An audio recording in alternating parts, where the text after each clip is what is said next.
showtime. It's about that time. Let's go. You're right where you need to be. This is GCOM Radio. Hardest radio station on the planet. Yeah. Powered by Lyfeblood.com. We certified. And hosted by Nova Phoenix and LK Mason. Give them that flavor.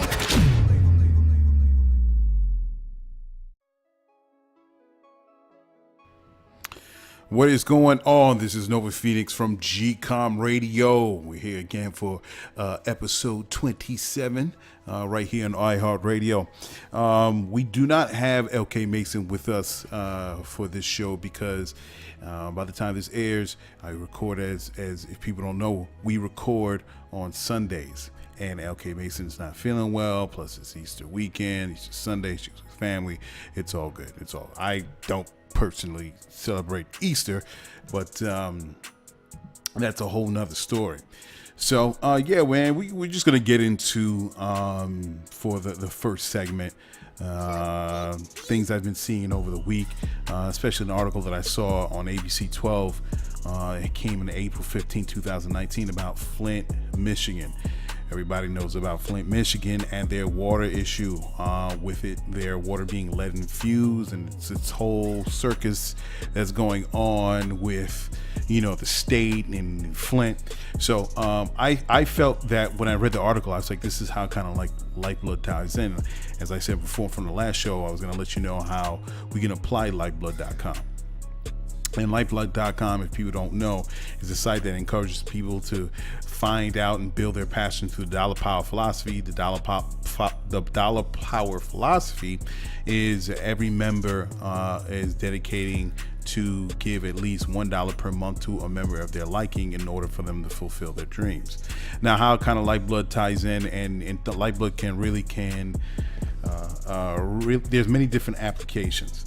And in one way, as I said before, with this Flint water crisis, let me just give like a brief rundown of what's been going on in Flint. And it's crazy that Flint is still going through all of this. Let's just go through a quick timeline. I'll try not to go too long. So in March 22nd, 2012, Genesee County announces a new pipeline is being designed to deliver water to Lake Huron to Flint, to the Flint River. In order to reduce costs, they will be switching the city's water supplier from Detroit Water and Sewerage Department to the Caragnandi Water Authority. Okay, so be it. April 16, 2013, on the city's council's recommendation, Andy Dillon, the state treasurer, authorizes Flint to make the switch to Flint River water. August 14, 2014, the city announces fecal coliform bacterium has been detected in a water supply, promoting a boil water advisory for the neighborhood on the west side of Flint. October 2, 2014, the General Motors plant in Flint stops using the city's water due to concerns about high levels of chlorine corroding engine parts. The company strikes a deal with a neighboring township to purchase water from the Lake Huron in lieu of using water from Flint River. It's funny how it kind of worked out for corporations, but the people are still sucking down this water. And at this time, everything is like really exploding with the people in Flint, and they're talking about nearly getting brown water out of their pipes, out of bathrooms, such and so forth, out of their kitchens. But the GM was allowed to switch back to the previous water system in order for them to get clean water. January 2nd, 2015, the city warns residents the water contains byproducts of disinfectants that may cause health issues, including an increased risk for cancer over time. The water is deemed safe for the general population, but the elderly and parents of young children are cautioned to consult with their doctors. Okay, whatever, we already know the water is still poisoned. January 21st, 2015, residents tote jugs of discolored water to a community farm. The Detroit Press, Free Press, reports children are developing rashes and suffering from mysterious illnesses. February 26, 2015, the EPA notifies the MDEQ, that's the Michigan Department of Environmental Quality, has detected dangerous levels of lead in the water at the home of Flint resident Lee Ann Walters, a mother of four. She had first contacted the EPA with concerns about dark sediment in her tap water, possibly making her children sick. Testing revealed that her water had 104 parts per billion of lead, nearly 7 times greater than the EPA limit of 15 parts per billion. March 23rd, 2015, Flint City Council members vote 7-1 to stop using river water and to reconnect with Detroit. However, state-appointed emergency manager Jerry Ambrose overrules vote, calling it incomprehensible, claiming that costs would skyrocket and that water from Detroit is no safer than the water from Flint. June 24, 2015, an EPA manager issues a memo, high lead levels in Flint, warning that the city is not providing corrosion control treatment to mitigate the presence of lead in drinking water. September 11, 2015, after concluding that Flint water is 19 times more corrosive than Detroit water, Virginia Tech recommends the state declare that the water is not safe for drinking or cooking. The river water is corroding old pipes and lead is leaching into the water, according to the study. October 16, 2015, the city switches back to Detroit water. Residents are cautioned that it will take a few weeks for the system to be properly flushed and there may be lingering issues. January 5th, 2016, Governor Snyder declares a state of emergency in Genesee County. A spokeswoman for the U.S. Attorney's Office in Detroit tells CNN that a federal investigation is underway. It is January 5th, 2016. They are now putting in a state of emergency for this particular county, Genesee.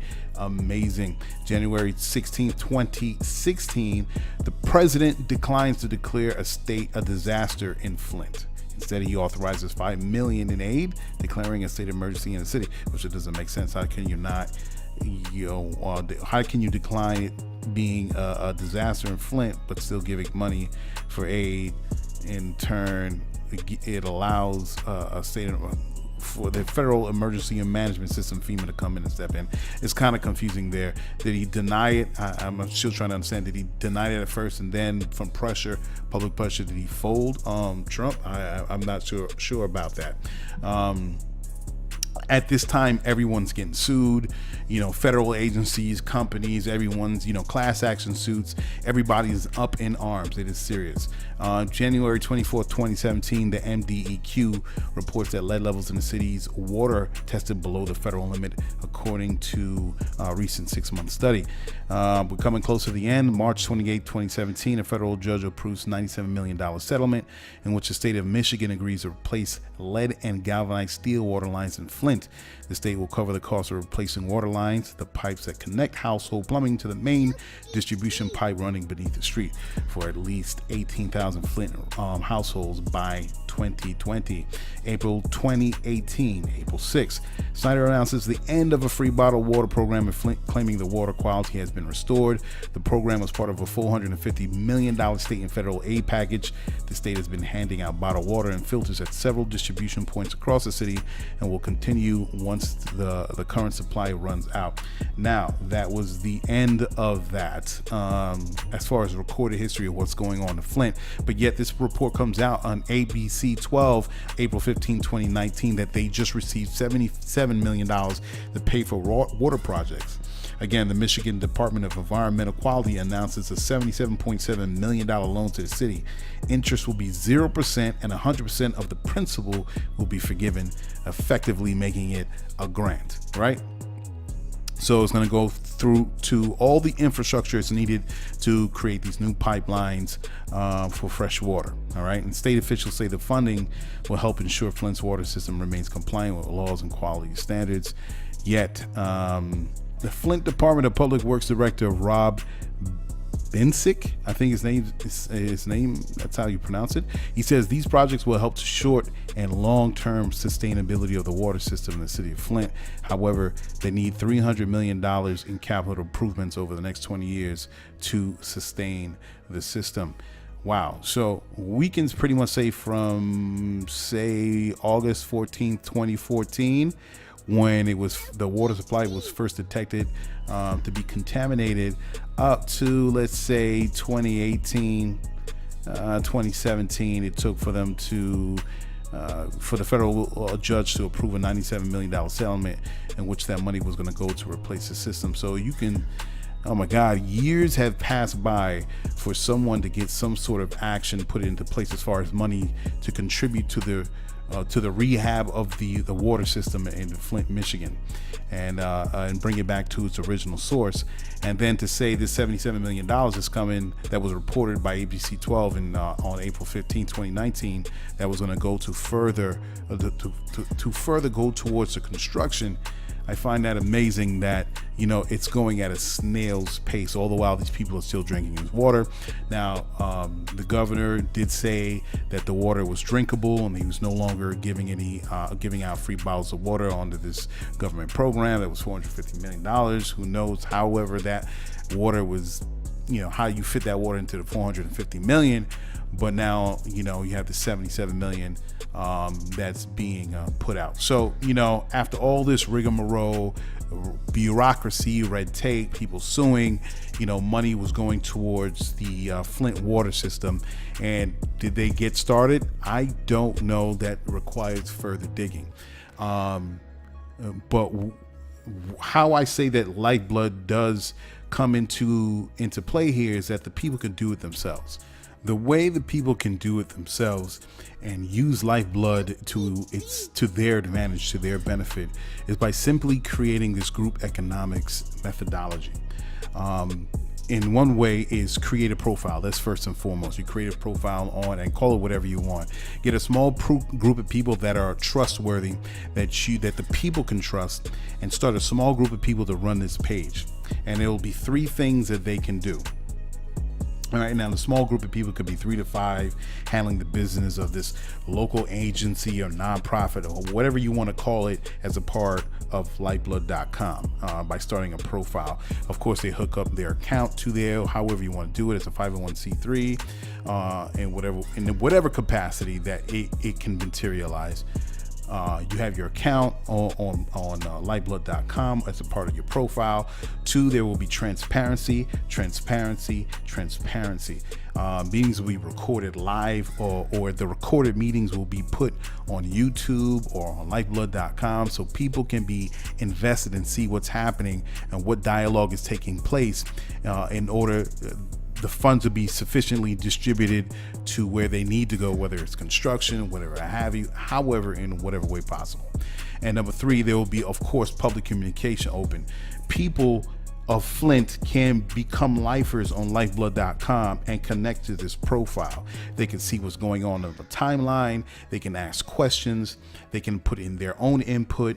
And actually people can see this in real time every day as this particular agency, again, ex-agency within Flint, Michigan, as they operate this business and gather funds for Flint. Now, how this can work out as far as the money is concerned. How do you do it? Let's say there's 9 million people in Michigan, right? Let's say 9 million people in Michigan donate $10 a month. They will accumulate $540 million in 6 months. Now, as this article stated, they're just giving $77 million for the water project, but still in the coming years, they're going to take another $300 million for capital improvements to the infrastructure. That's covered already in the 6 months that 9 million people in Michigan has contributed and donated monies in order to get the ball bouncing to change the water system or upgrade the water system. Okay, let's say 9 million people do not donate. Let's just say 9 million people don't donate. Say you put out the call, you get half those people, 4.5 million people. What do you get? You get 270 million in 6 months. Now, keeping in mind all this bureaucracy that was happening, and it took a year and a half, all this was happening. Let's say 2 years out, all right, as the state, which is their responsibility. They're supposed to take care of their people within Michigan. Understand, let's get that clear. They're supposed to take care of that. But what we're trying to do is have a certain sense of independence within the people, because obviously we can no longer depend on the government to make sure this business is done right, so we can minimize the damage of what's happening to people's health, and we can make sure that the system, the infrastructure of this water system can be upgraded so fresh water can be given out to the people. So in the meantime, in between time, the people can generate these monies through Lyfeblood.com and get 260, say half, 4.5 million people. And then within them 2 years of all this bureaucracy, you finally have raised 570 million people, $70 million in order to go towards the water projects in Flint, Michigan. Boom, you done it. You worked together. You made sure that the communication was open. You see what was happening on this profile, whatever the X agency that's handling the monies and the business of how you're going to get money to build up the infrastructure in Flint, Michigan. People see what's happening on the timeline. They're talking. You see the meetings taking place. They're uploading the video. There's live video, what's happening. And of course, other platforms, you can see what's happening. The people can ask questions. And all the while, you can see the books. People can then put out monthly or quarterly or yearly memos on how much money is being generated.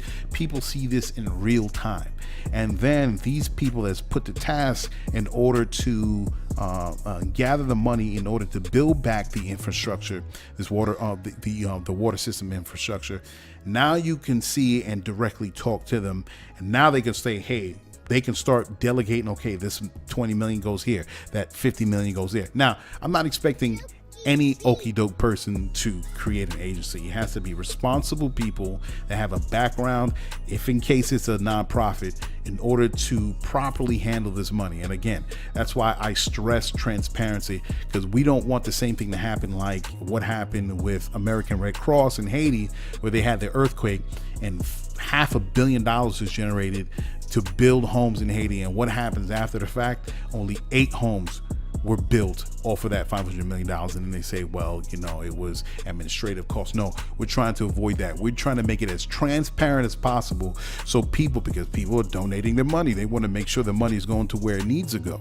So in that turn, we want to have transparency in every level that we can imagine. We can put it out to the people. So when someone like me, because it may not be people in Michigan is donating, it may be someone in California or Texas, people are going to donate this money and they're going to give it, and they're going to stay locked in on Lyfeblood.com and checking these profiles, seeing these memos is getting put up and see how much money is being generated. And when it's necessary, where, you know, of course, we kind of cut through that bureaucracy. Now we're talking with the mayor, we're talking with the governor, we're talking with all these agencies that are supposedly quote unquote in charge. We can put that money forth in order to get this thing going. Now, this is just an example of how Lyfeblood can work towards the people, and how we want to make sure that we're building a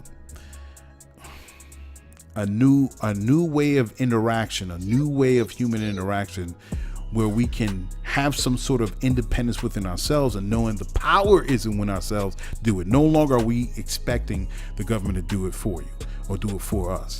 And you're banging on the doors, you're putting up signs, you're saying, you know, this is crazy, my children are getting poisoned. And then you have the people that are obviously inept and unable to do their jobs. And if you want to throw in racism, depending on the area, that may have slowed the process to a snail's pace, that somehow we can take the power back into our hands and make sure we do what's necessary to take care of our families, and what we do is necessary to take care of especially the children.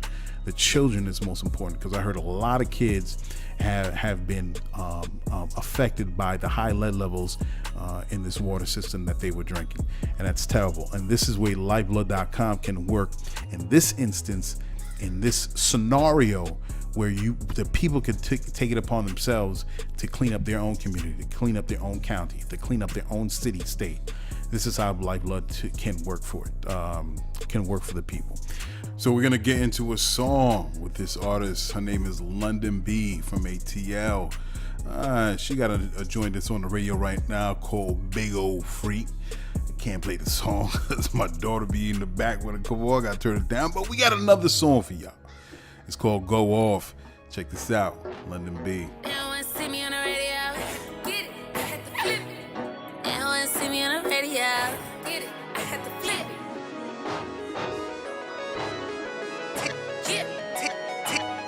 I was that bitch in the kitchen with the sauce, whipping on the counter, had to hit it with the fall. They wanna see me down, so I put my money up, put my city up, put my Henny up, and it's time to go off, time to go off, time to go off, time to go off for all that I want, all that I want, all that I want. I made the call, I was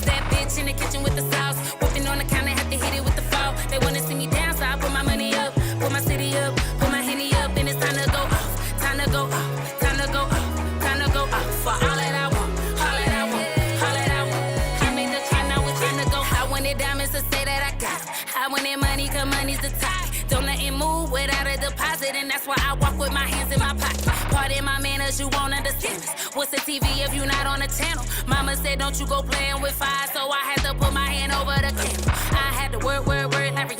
Never gave a fuck, cause bitch, I been a problem. Came through the dirt when I was skirting out the Honda. Now I'm on the 3rd floor, driver got a driver. Told all my niggas, don't worry, I got us. My bitch is quiet, real bitch, and moving silent. Can't say shit till he open up his wallet. I'm self-made, I got a shelf made. For all of these bottles that I work so hard for. When all of these models that came through the front door, we spilling this shit cause we know where we came from. Look at us now, yeah, this what we pray for. Ain't never enough cause I'm up and I want more till I'm in up cities and fucking up tours. Running in stores that you can't afford. We up like them doors, step out and I was that bitch in the kitchen with the sauce. Whipping on the counter, had to hit it with the fall. They wanna see me dance, I put my... It's GCOM Radio I am one of the flyers on iHeartRadio.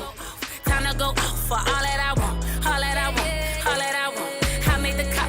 I was that bitch in the kitchen with the sauce. Whipping on the counter, had to hit it with the fall. They wanna see me dance, so I put my money up, put my city up, put my Henny up, and it's time to go off, time to go off, time to go off, time to go off for all that I want, all that I want, all that I want. I made the cop. Now it's time to go. Wanna watch your word, then they wanna work with you. Got their hand out like they really work with you. Now I stand out and they feelings hurt. Diamond dripping on me when you see me get a tissue. They didn't expect it for me to be reckless. An ass on my back and a stack on my necklace. Ain't calling my phone if it ain't by the check. And still tried your ass like you caught me collect. When you got a whip like the soda, I'ma chill on these bitches. Cause I swear I'm getting colder. Keep it real on these bitches. Never told them what you told us. She's a street cold fire, I know you don't know us. And I'm a beast mode for any bitch that wanna show up. Out DOA, her Frito-Lay. When we say can't for any chip on the shoulder. Self-made, I got a shelf made. For all of these bottles that I work so hard for. When all of these models that came through the front door, we spilling this shit cause we know where we came from. Look at us now, yeah, this what we pray for. Ain't never enough cause I'm up and I want more till I'm in up cities and fucking up tours. Running in stores that you can't afford. We up like them doors, step out and I was that bitch in the kitchen with the sauce. Whipping on the counter, had to hit it with the fall. They wanna see me dance, so I put my money up, put my city up, put my Henny up, and it's time to go off, time to go off, time to go off, time to go off for all that I want, all that I want, all that I want. I made the cut. I was that bitch in the kitchen with the sauce. Whipping on the counter, had to hit it with the fall. They wanna see me dance, so I put my money up, put my city up, put my Henny up, and it's time to go off, time to go off, time to go off, time to go off for all that I want, all that I want, all that I want. I made the cut, now it's time to go off. This is GCOM Radio, powered by Lyfeblood.com. Come join, be a Lyfer. Practice dollar power and build financial independence. That was Londynn B with Go Off. I can't wait to hear some more. She got the whole package, man. She got style. So we're going to get into the second segment is with Ice Cube, man. My man is making some big business deals. So he got a group of investors together to buy 21 TV channels from Disney.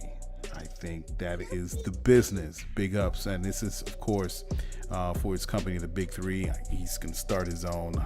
Big3 is his own NBA. So, and it's a little different, but I think that's hot of what he's doing. I think it's fresh and it's new, and I'm surprised this wasn't done before. So, he's got with a group of folks to kind of help him purchase these 21 television stations from Disney, but he's running into some problems. He's saying that Charter Communications teamed with Atlanta Braves owner John Malone and his company Liberty Media to block the Big3 from kind of like putting in their estate into this purchase. And Ice Cube is being real with it. He's saying this is a good old boys club. Big3 is not a part of it, and they're doing whatever they're trying to do underhandedly to keep him out from making this purchase, and or at least putting his bid in to make the purchase. And I think that the times are gone now. I think it's a beautiful thing that Ice Cube is really stepping forward to get a chunk out of this mass media business, and he's trying to expand his reach with the company, with the Big3, and I think it's a beautiful thing. He got Magic Johnson, Will Smith, Snoop Dogg, and Serena Williams to help back him, and those are some big players in the game. But of course, this is gonna happen. what are you going to do? Not what are you going to do? This is, I mean, I don't want to be so flippant with like, yeah, I guess it's going to happen. Nah. I think it's what's up. It's a boss move, but it's great that the word is getting out there that you have other companies that are trying to push them out. And I think it should be dealt with. Now, as far as business, regardless of color, this is going to happen. Everybody's going to have their hands, want to put their hands in the honey pot, and you're going to do whatever techniques or tactics in order for them to be front line.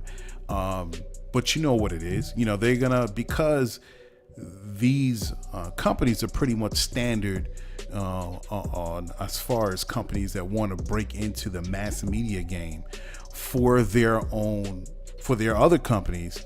Of course, if it wasn't said, he would have been quietly kind of pushed to the side and nudged to the side, meaning Ice Cube.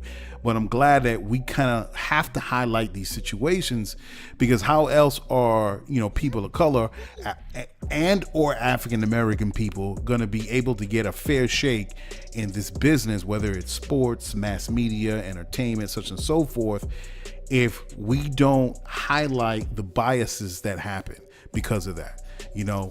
Of course, when you're going to be the first ones into this arena, you're going to look at all the good old boys, all the cats that's been doing it for 25, 40, 50 years, and they're going to look at you like, what you trying to do? Nah, you ain't getting up in here. This is our business. Because it's funny how whenever African Americans or people of color get into this game, whatever that it is, whether it was, what's that brother name that owned BET, man? Robert, what is that brother that owned BET?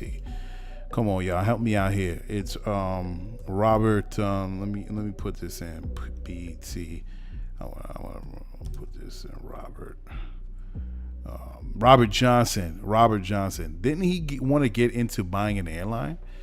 And I heard the excuse was, there's no money. There's no money in this business. He should really get into it. And all of a sudden, he kind of like moved to the side. All right. Now they're saying that also with Gayle King. So now after the whole thing with Gayle King and what's your man name? What's your guy name? Come on now. Again, it's funny, right? I think about all this stuff all the time, but when I'm talking on the mic, I can't get these names out. R. Kelly.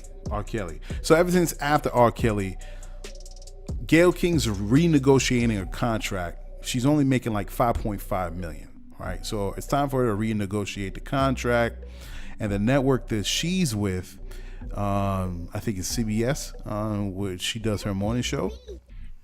I believe that's who she's with.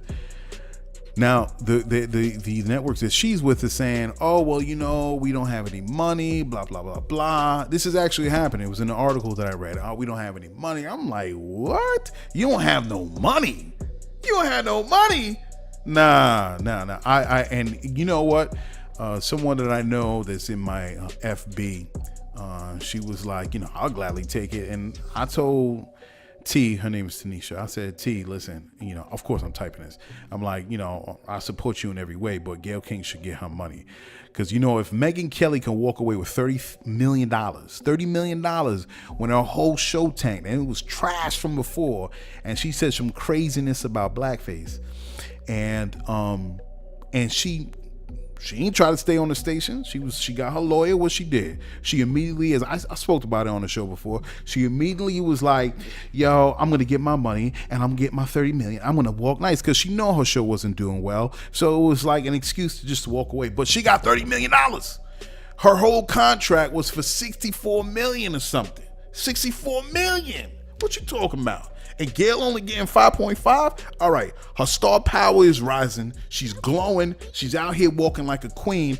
She should negotiate her contract, renegotiate to be at least 20, 25 million, somewhere in that. Let's just say that, because Gayle, I don't know Gayle King's whole length of her career, but let's just say she's she doesn't have an extensive career, like going back to like 17. Let's just say that she was rocking hard for at least 10 years, and her star is like shooting out the atmosphere. So now she has an opportunity to renegotiate.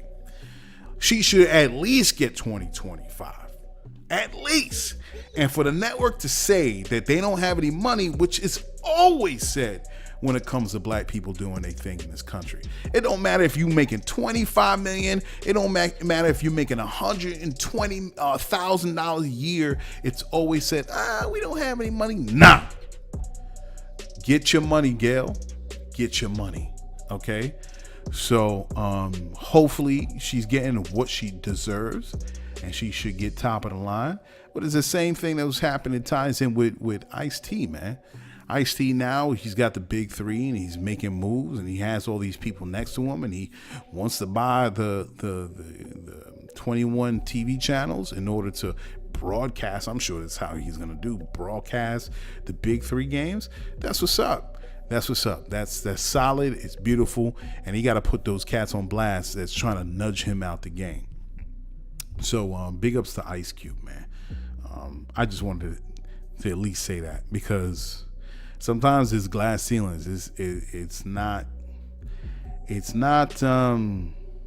doesn't matter if you're making $50 million, man. You think these people are free from all these other things that are racism and bias and getting kind of like elbowed out the game because they are black? Nah, man. They are getting, now this is rich people problems. Granted, there's a lot of people not able to eat. But as we all move through life, we should be able to support each other regardless of color, man. It doesn't even mean you have to be black to support Ice Cube. You could be white, you could be Asian, you could be whatever. But if you know that here's a game that there are absolutely no black faces or Asian faces or whatever, people of color faces, it's an opportunity for us to push that door open to get in order to take our next steps into our career. And let's be honest, that's what we're dealing with this company. That was hip hop, man. That's the essence of hip hop. Nobody thought hip hop was gonna go as far as it is, being a global force it is. And look where we at now. There are certainly people that did not expect that hip hop was gonna be what it was today. And look at it. And you have a whole lot of black folk, Latino folk, Asian folk, whoever, white folk that, especially white folk that supported hip hop, that grew up in hip hop, that are making moves and are making a living using this art form. And there are a lot of folks that don't want that to happen. There are a lot of folks that do this music and don't care about it, and will pull out trash music, will put out some highly questionable videos and songs and all that other folks are like, that doesn't benefit the culture. But that's what it is. So some people are just here for the money. So yeah, man, that's what's up with Ice Cube, man. That's I hope he works out. I hope he does get the deal, man. So he can make things happen for his Big 3. As soon as I heard it, I thought it was a beautiful idea. All right, so on to the next song. And the song is Tears on My Moog. I have no idea what Moog is, but it's coming from this young musician named Joshua Robinson. He's got some joints, man. Yo, MCs, get prepared, man. Get some balls up, because you're about to hear something. I know you're going to like this. Oh man, Check this out. We're going in with another one. It's on. GCOM Radio.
Sounding off around the world. You are listening to GCOM Radio.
It's GCOM Radio I am one of the flyest. on iHeartRadio. Where I try to be the one that I should be, I came to you. To you. Baby, I can't help it. I can't help what I become when I'm with you. With you. I can't hold your luggage.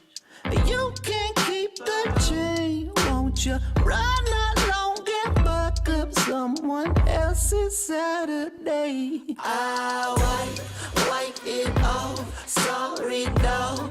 You were always applesauce on my own, so I had to wipe it off. I wipe it off. Sorry, though. You were always applesauce on my own, so I had to wipe it off.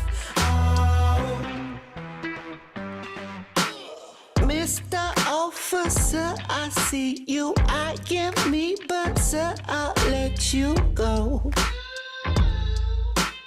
Go. You can talk and chatter, but it never really matters, so you know. Just know. I won't lose my loving. The sun gon' shine the same.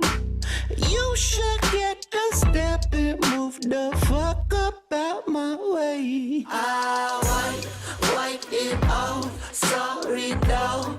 You were always applesauce on my own, so I had to wipe it off. I wipe it off. Sorry, though. You were always applesauce on my own, so I had to wipe it off. Applesauce is when you take a loss and you just dust that shit off.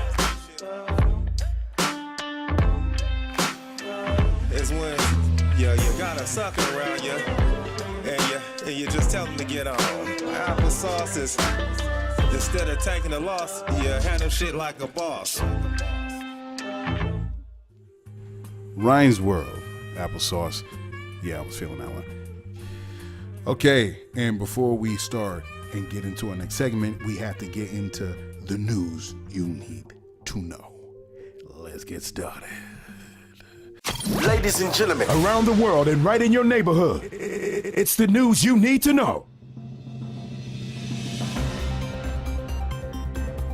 Scientists print the first 3D heart using patients' biological material at a Tel Aviv university performed jointly by Professor DeVere, Dr. Asaf Shapira of Tel Aviv University's Faculty of Life Sciences, and Nadav Moore, a doctoral student in Professor DeVere's lab, they successfully printed the first heart complete with cells, blood vessels, ventricles, and chambers. Professor DeVere says, people have managed to 3D print the structure of a heart in the past, but not with cells or with blood vessels. Our results demonstrate the potential of our approach for engineering personalized tissue and organ replacement in the future. Fascinating. 2. Elon Musk's plans on an East Coast Hyperloop. Elon Musk's tunnel digging venture submitted a 500-page proposal to dig a tunnel from Baltimore to Washington, D.C. The Boring Company plans to dig twin 35-mile tunnels between 2 stations. One station will be a mile from D.C.'s Union Station and the other near Baltimore's Camden Yards. The tunnels will be 14 feet in diameter and have concrete shelves that will be used as tracks. Also, 70 ventilation shafts for fresh air and pre-planned emergency exits. The electrically powered mass transit vehicles will go 150 miles per hour, completing its trip in 15 minutes. The current report is a scaled-back plan from the original New York, Philadelphia, Baltimore, Washington Hyperloop. Permits are needed to dig through various states, and scheduling is based on technical preparation from the Tunnel Boring Company and their tunneling speed. DC's DOT issued a preliminary permit for the Boring Company to start digging in the northeast section of the city. And that is the news you need to know. So, what is our next topic? Oh, yes, the next topic. The Nipsey Hussle deal. Nipsey Hussle and this lady that, again, I spoke about before. I don't understand how this lady got out. So, Eric Holder, the man who shot Nipsey Hussle in front of his store, he's bagged right now. We have, he's in custody. You know, he's going through the court proceedings. But at the very beginning, when he got pinched, there was this lady driving his car, and they took her in too when they found him. And they asked the lady, okay, you know, if you know anything. She said she had no idea, even when he got into the car. Again, how the hell does she not know that? Even if it's not like Eric Holder is going to explain, I just shot some Nipsey Hussle, I got to get out of here. It's not going to happen that way. He hops in the car, even he doesn't say anything. He's sweaty, he's disheveled, he's breathing heavy. He's like, oh my God, let's get out of here. She knows that there's something wrong, and she's going to appeal, right? She's going to appeal, and she's going to get the hell out of Dodge. So now they're saying that that there's a videotape, and I put this on my Twitter account because I was looking at the whole scenario because I wanted to see if I could catch the face of this dude that shot Nipsey Hussle, if there were other witnesses. So I'm just reviewing the tape, but as I said. And I went and I took the whole 3D surroundings of the crime scene, down the block, up the alley.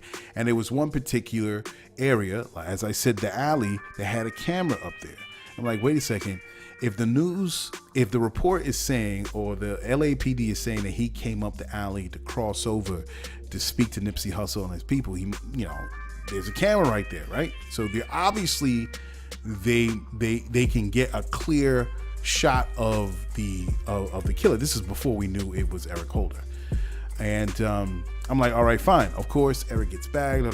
Now we're here at this point. So again, they're saying they have video footage, and I'm pretty sure it's the same camera that I put on my Twitter account. Anybody can go there. It's at Lyfeblood, right? Lyfeblood. And they're saying that obviously TMZ was reporting that they saw the surveillance footage. I don't know how to get these things, but somebody's submitting it to them. And they can see that the person in the car was eager to take off after the incident happened. So Eric Holder talks to Nipsey. Nipsey calls him a snitch. He walks away. He comes back, all right? Sure, in the car of the person that was driving the car, in that car. Walks over to Nipsey, shoots him. For those that saw the footage, saw what happened, he shoots him a couple times. One last time, he kicks him and he runs away. Of course, back to the car where he was originally in, if that was the case, if he walked up. I'm just saying, because I don't know the details of the case. I don't want somebody to be like, oh, you don't know the case. This is what you said. Just saying. Let's get the general understanding of the scene, right? So then Eric Holder runs back to the car. They say they see the footage of the person that was eager to get away. He stays there for a minute, hops in, and they hightail it out of there. Okay? So you mean where that car is positioned behind the alley, you know you're going to hear gunshots. That person hears the gunshots. You can hear it. All right. Everybody knows that come from the hood. I don't know. You don't even got to come from the hood. People that shoot at gun ranges and all that know that gunshots are pretty loud. It's from far away. You can hear it from around the corner in that alleyway. So you mean that person didn't hear those gunshots and was like, what's going on? What's the deal? Say this person's totally oblivious. What? Right? So you see the guy that you had in your car run around. So you know he's excited at this point. So the driver's like, sure, get in. And drives off. So obviously this woman knew that something happened. If she didn't know the details, she knew something heavy was going down to the point where she drives off crazy. Now she ends up with, again, they got pinched, and she says, I wasn't involved. I didn't know what happened. I had no idea, and I walked off. And no, excuse me, they let her walk off. All right. I just find that very peculiar, man. I find that very strange. From the time they're saying, the TMZ is saying they're seeing this footage of this lady in the car, or this person in the car, and Eric Holder run into it, and they drive off, after the shooting. And then she goes to say she don't know, and she gets released, and he can't even know her. We don't know her name. We don't know what her face looks like. It's just peculiar, man. It's just peculiar. Now, they probably could have let her. Let's flip it. They probably could have let her go because, usually police will let you go, and it's not no big deal. They'll try to make it seem like it's no big deal, but they really using you as a rabbit. You kind of see who you connected with, who you gonna make phone calls to, who you're gonna visit in the next week. Kind of like lower your guard so they can get more information when they surveil you. That's probably what they did. It's possible. You know what I mean? And they're not really saying too much to the public because they're trying to gather information. They're using her as a rabbit. You know what I mean? So, but still, you can't see her face. We don't know her name. Now this footage comes out from what I posted on my Twitter account. I don't know, man. It sounds real. I'm not saying it's a conspiracy theory. I'm not going that far. All right. But I'm saying the actions of the LAPD is I find it peculiar. From the very beginning, as soon as I heard about this woman driving, and they, the LAPD kind of corners them and gets them into custody. So it's gonna be interesting how this story unfolds. I wonder if people are gonna press to have this woman's face released, and what comes out of this afterwards. I just find that extremely peculiar. Yeah. Anyway, folks, thanks for listening to me. We just gonna get out of here. We just bagged up another show, 27th show. We'll come next week for the 28th, and I don't know what's gonna go on. Much love to LK Mason. Hopefully she gets better quick. She's just feeling under the weather. Go to Lyfeblood.com, become a Lyfer. Build up your profile, let people know who you are. Whatever that you do, you're a dancer, you're a singer, you're an inventor, you're an engineer, you have this new invention and you want people to fund you. This is what it is. This is what we're getting to. Just be a lifer, man. And if you're a musician, be a part of the Use the Music Life feature. It's all there on Lyfeblood.com. Much love to Zaina the Brave, of course. People get the book. It's on ZainaTheBrave.com, talking about bullying and fat shaming. So if you have any kids that are going through it, this is a book for you to get, and it starts a conversation at home. and also in schools if you want to use it as part of the curriculum when you're talking to your kids. Okay, folks, we out of here. Thank you for listening to me, and we'll see you next week. We out.